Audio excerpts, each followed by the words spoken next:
Some neighbors mind their business, others destroy lives. Some people watched this documentary and cried. Others got angry. But one thing everyone agrees on: this story should never have happened.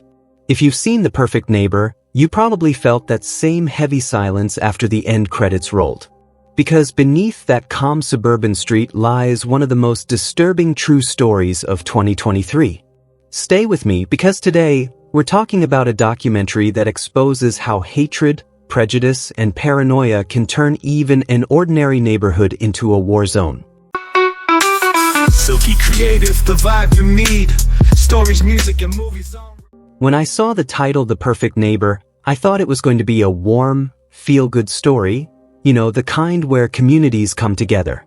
But the irony hits you hard. The title isn't comforting, it's sarcastic. Because the perfect neighbor in this true story isn't perfect at all. She's the reason a mother of 4 never made it home.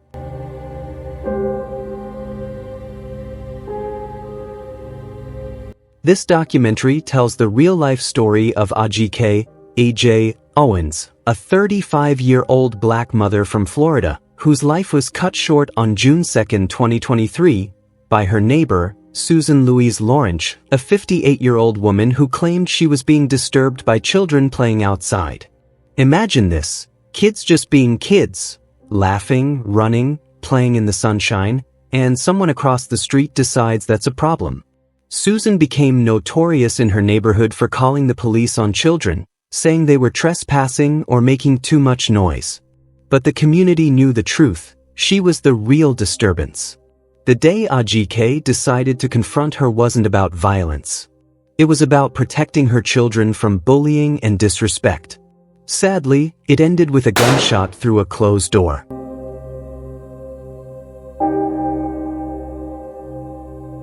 The Perfect Neighbor doesn't use actors or fictional scenes. It uses real police bodycam footage, 911 calls, and witness interviews to piece together what really happened that day.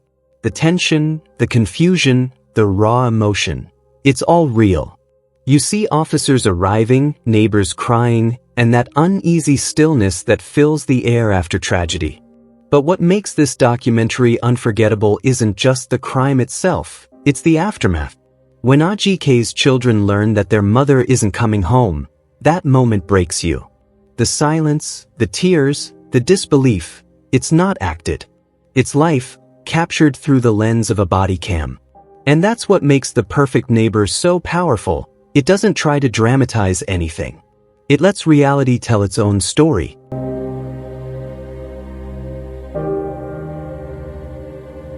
Watching this made me ask, how does someone lose their humanity so completely? Susan had children and grandchildren of her own. That realization hits you differently when you see her calm face in police footage.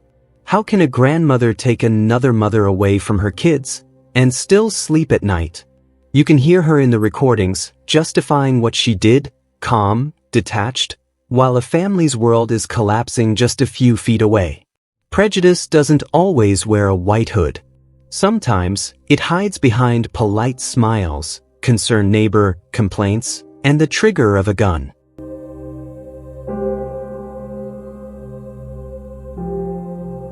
Beyond the crime, The Perfect Neighbor is about motherhood, race, justice, and moral failure. It's about how one act of hate can destroy generations. The documentary shows the ripple effect of trauma, how Ajike's children now have to grow up without their mother, and how her community carries the wound. It also forces viewers to confront how society often labels black women who defend their families loud, aggressive, threatening. But Ajike Owens wasn't aggressive.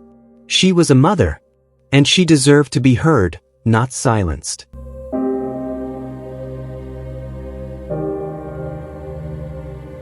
Viewers have described the documentary as gut-wrenching, raw, and necessary.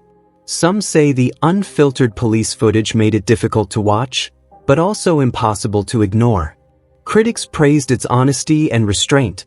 No actors, no unnecessary music, just truth. Others felt it could have offered more context about mental health or neighborhood disputes. But personally, I think that's the point. The perfect neighbor isn't trying to explain hate, it's trying to expose it.